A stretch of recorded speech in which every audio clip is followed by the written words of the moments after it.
Hello everyone, my name is Uthris and welcome back to some Space Engineers. You'll notice that we are on the same ice lake as before, but everything seems to be cleaned up now. We are going to be starting a little bit of a new build series. The last build series we were focusing on light ships specifically, so light atmospheric ships specifically, but with the finish of that fleet, about 9 vehicles or so, we are going to be moving on to some ground rovers. I love rovers, and they're just fun little things to make. I don't know how many we're going to end up making in this situation, but we're going to be starting out with some small ones on this episode. We're going to be making probably some scout variants, something light, quick, agile, that'll be able to get you guys around kind of in a pinch or in a starting situation. So we're going to be hopping into that. First things first though, the previous pack is on the workshop. You can see some of them here. All of these have been uploaded as individual ships, and also there is a mod collection for these as well. So you can find them on the Steam Workshop. Just search for things either made by me or what have you, and it should be easy enough to do so. The previous videos also have some links to it as well. So let's hop into it and get to building. Okay, here we are. This is the first little ship that we're making today. I'm gonna say ship, I have a feeling, over and over in this episode when I really mean rover. We're gonna be using the industrial cockpit on a lot of these. I think it's probably the best cockpit that Keen has come out with. I don't think it's quite as versatile when it comes to hooking things up to it, but regardless, it's a lovely looking little thing, and just gives a nice little bit of charm to these vehicles. Like always, even with my spacefaring or atmospheric faring kind of planes or spaceships, we're going to be doing the cockpit layout kind of first, and some of the internals to try and get a sense of scale, and then go from there. It's going to be hopefully pretty clean and quick. This episode we're actually going to be doing 2 vehicles. This first vehicle is more of a utility, a small utility multi-role, whether that's for your scouting, so it's going to have like some cargo space and an antenna, an ore detector, a solar panel to recharge batteries. It'll have a survival kit as well. So it's kind of going to be your multi-purpose rover that's going to provide you with some longevity. And then the second one we'll work on is going to be a little bit more just scout or quick movement speed. I want these first ones to be pretty small, so you're going to be noticing that I'm going to be throwing the tires pretty close to the actual cockpit width, so that it doesn't become a really wide vessel that's not very tall, because it can look a little funky, in my opinion, if you have like this really wide short vessel that's not really like streamlined to make it look like it's like a race car or something. This is going to be a little bit boxy, right, because it is going to be more of a utilitarian vessel. It's going to be running off battery power. It's going to have again, a medium cargo container on here. This connection at the bottom, I use a lot of bottom connection ports with my ships. With rovers, we're probably going to be using more rear connection ports. That way, it's just everything's a little bit more streamlined into each other, and also the having things on the bottom will generally get kind of caught on terrain and maybe cause some minor explosions over time. So that's what we're trying to avoid by keeping the wheelbase relatively high, but also still narrow, just so it can traverse without hopefully bottoming out. And the front wheel is roughly even with the cockpit. Ideally, I would probably want that to be a little bit farther forward on the cockpit on this design, just so that if we hit a little bit of a bump in the road, I don't want the cockpit to hit first and break, before the wheels have a time to kind of protect it from that happening. That's kind of always kind of this big rover problem that you'll have is usually your cockpit will hit something and then just break like that. Test driving, super important. Like always, we're going to be test driving these things, making sure they at least drive pretty well. Make sure they can survive some rolls and driving on the ice. Ice is totally different now. It's been a while since I've driven a rover in the game, specifically on ice, and it's super slippery. It's hard to keep that thing controlled in a way, but without just drifting all over the place and then potentially, getting into a situation where you are rolling down the hillside. At this point, this is where I decided to add the survival kit on here, just to make it a little bit longer of a vehicle. We'll have to pipe in the connector now using kind of these conveyor pipes along the side, just so it can get into the inventory. I was thinking about maybe switching the survival location with the cargo thing so I wouldn't have to do this, but I kind of like the character of adding that conveyor network onto it. It's a little bit of a detail, but also functional detail, which is nice. And it's just, I don't know. I just kind of like it.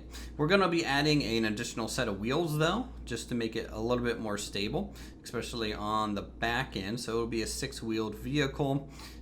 Pretty simple, straightforward. The solar panel at top, while it might not keep it perfectly running all the time at 100% power, it is definitely going to be your main source of energy, and while you're not docked up.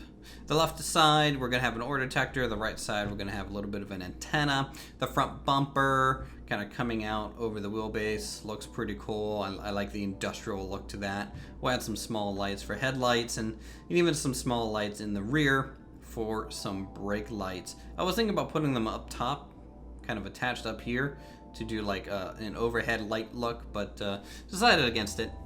I think that would have made it look a little too busy, I guess you could say.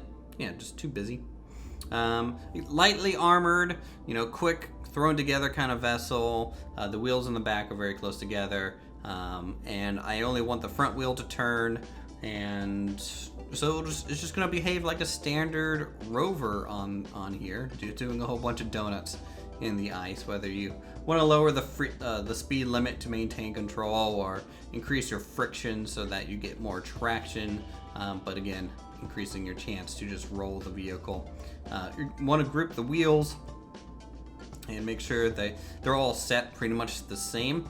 I've never tested like setting, say, the front wheels as like really high friction, and maybe having like a front wheel drive only vehicle and have the other vehicles do no proportion and just maybe provide some friction and no speed limit on there. I don't know. Those are things that I've never really tested myself, but if those are things that I should do, definitely let me know in the comments, because it's super important that I know what you guys need these to fulfill, because not only am I building these for myself and because I enjoy building these little things, I'm building it for you guys, and when the Rover collection is done, that'll be released and you guys will get the opportunity to download all these and roll them down the hill just like I seem to do all the time. Yeah, we'll just hop on over and get started here on the next build in a second after some more testing. Gotta test, see how high I can go on there. You might even want to add some gyroscopes on these as well, so that they can kind of correct themselves if they hit a little bit of a bump and get airborne, and then you kind of can't land on your wheels and the whole thing is just destroyed. So this is the smaller vehicle here. It's going to be probably 30% smaller than the first one. We're going to be doing some interesting things with it. We're going to be trying to do an actual suspension on this. I really enjoy having suspensions on rovers in this game. I think it's one of the most fun things to have, and it makes the versatility of your rovers a lot higher. So having a suspension to me is just super interesting. It does require a script, and that's, there is a subgrid wheel script that you can download from the workshop and install on these. That's what I'm using. The creator is escaping me at the moment. I don't remember who made it. But that is what I'm going to be using for the suspension controls on here. Initially, you can see that I'm kind of just messing with the armor shaping of this first to see kind of what we can do with it before I commit to using rotors and little legs coming off of the ship. Or I'm going to say ship so much in this episode. The rover. And maybe have a back rocker kind of attachment point here so that you can get, again, I like 6-wheeled rovers. They make me they kind of have the sci-fi look that you'd want. It could be a 4-wheel, rover like this design. This was okay. It made me think a little bit of like a grasshopper or something like that, or the rovers from like Elite Dangerous, with how they're kind of arching and the suspension is like that. But okay, decided to flip it. I forgot that happened. Cut off the wheels. Well, welcome to Building 101, where you get to take it off the stand a little too early, and then you rework your design because you wanted to throw in rotors. And that's just how it goes. So we're going to be adding rotors and keeping the wheelbase as thin as possible. Again, we want to have this thing have a nice, simple, and elegant profile. This is a little bit more of a speedy vehicle, and having these kind of arms coming out that are supporting you with these wheels is going to be pretty important in terms of how this thing looks. It's very easy to get a little too carried away with the armor plating, and so to me that's like one big thing that I always want to try and avoid, is doing too much with the armor plating to the point to where the whole thing just becomes too busy looking, or just not elegant or clean in a way. Since the back 2 tires, you can see we're only having 4 rotors. One rotor controls the front end, and then another set of rotors control the back end. But that one set in the back does control 2 pairs of tires. And that's just to cut down on the number of rotors that we're going to need. And also to provide a little bit more of I don't know how to describe this. It's like, I don't want the middle tire to be super relevant or really important, and so as long as one of those 2 tires is touching, generally both of them will be touching. I don't want to have a situation where like only one of them is touching, and we're going to be setting up these rotors to where they don't rock too far. There's actually going to be a rotor limit on there so that they can just kind of help out a little bit. I think I'm going to be setting this to be like a 15 to 20 degree movement, just enough to give us that extra that we need to keep this thing pretty grippy on the ground, but not too much to where it's just excessive. You can see that I did move the rotors up a little bit because I felt like the body was getting a little too high off the ground. I wanted it to be a little bit more lower and snug. At this point, we're going to be using build vision, which is super nice when working with rotors, and we're going to be trying to set some sort of limit on these real time and just use the weight of the vehicle, right? So I'm going to set like a limit to how far they can compress, which is what you guys are looking at there. That's their like kind of full compressed state.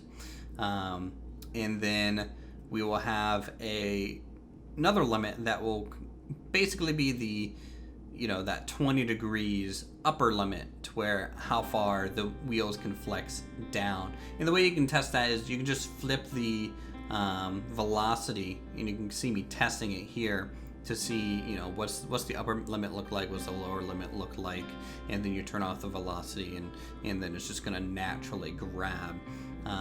Still super slippery on ice, and you can see that it likes to roll a little bit.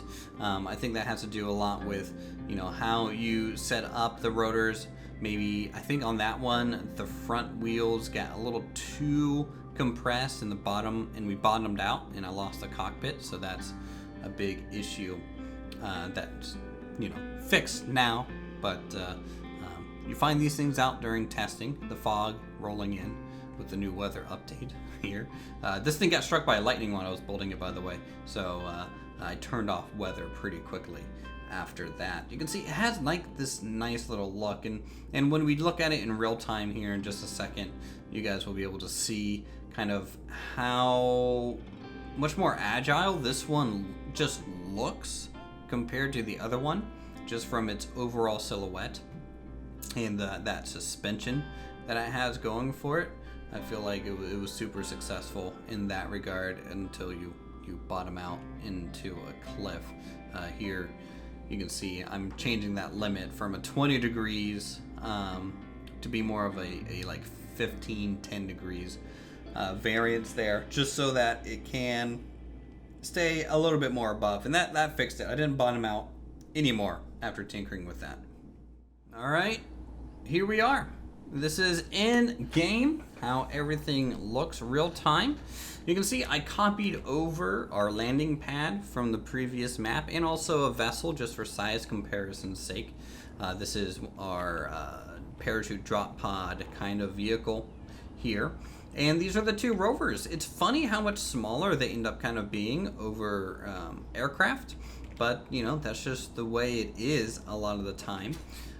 You can see they're docked up right now. They dock up by kind of lowering their suspension all the way down and docking up to just a 1 grid high connector. I can increase the suspension and essentially do another private connector height there if I wanted to, but I felt like this was the most streamlined and quickest way to get these things hooked up. And still reuse the same landing pad as a scale on these, and they hook up pretty nicely, I would say. This is the industrial one here.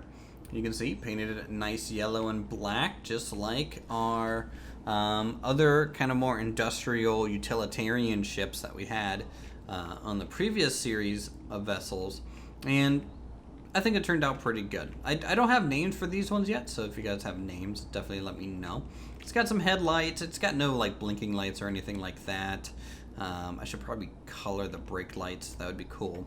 I did add some gyros on this one, like I talked about during the speed build process, and that way, if this thing gets airborne, it can kind of, right itself. I added an air vent at the top too, so this thing is kind of sucking air out of the environment and just filling up the cockpit. I think the small vessel, yes, the small one even has the same thing. So we'll take this one for a spin first, I would say. So bring up the menu. Let me go to the connector. I haven't bothered hooking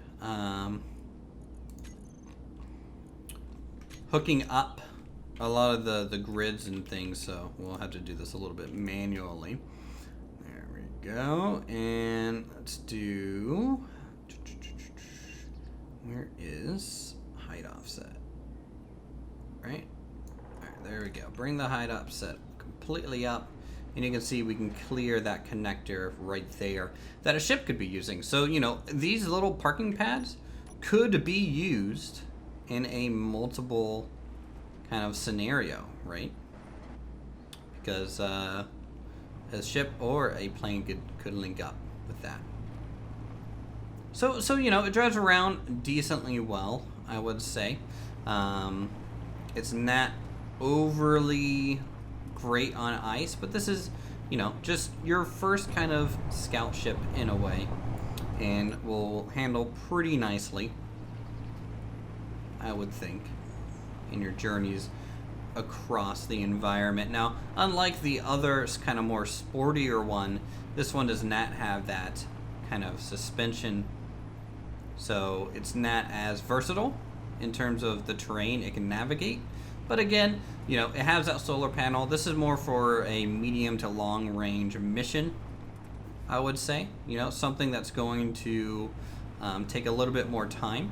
And since the other vessel has just small batteries on it, that one's more for quick excursions, quick scouting runs, and then return back up to base. Not really, you know, they have a decent amount of charge. Like this one, fully charged, it can go for like 2 hours on continual thrust, which is pretty much never the case of what's going to happen in an actual scenario. That's hardly, unless you're like going uphill the whole way. So it functions well. Again, it has a survival kit. It's got some inventory. It's got the antenna. It's got the ore detector on there. So that one's good.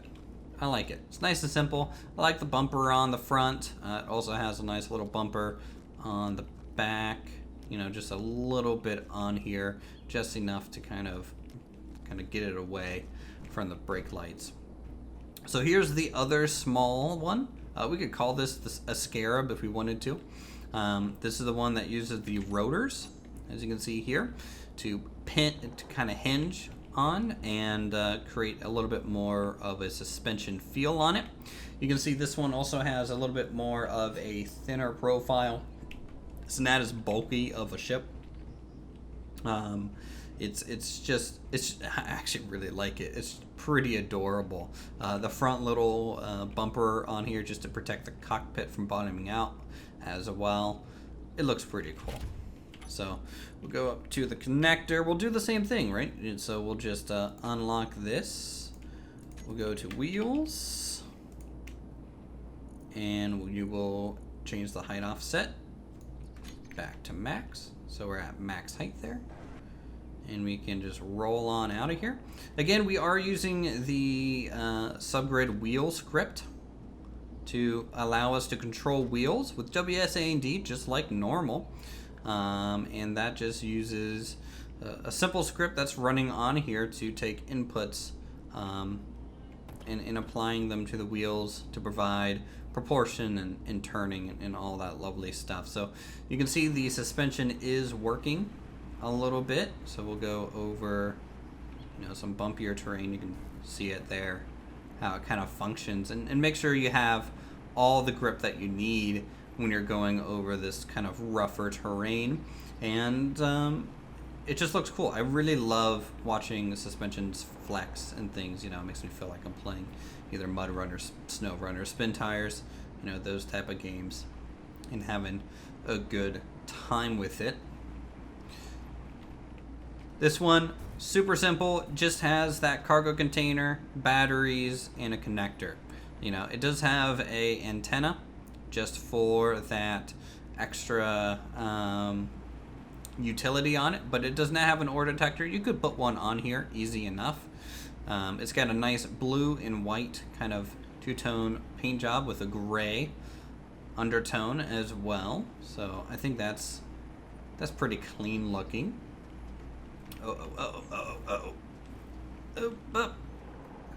Okay, that's a little too steep even for a vehicle with a suspension like this. But we can maybe take it down this portion just to see how it does. I've somehow lost the outside camera. There we go.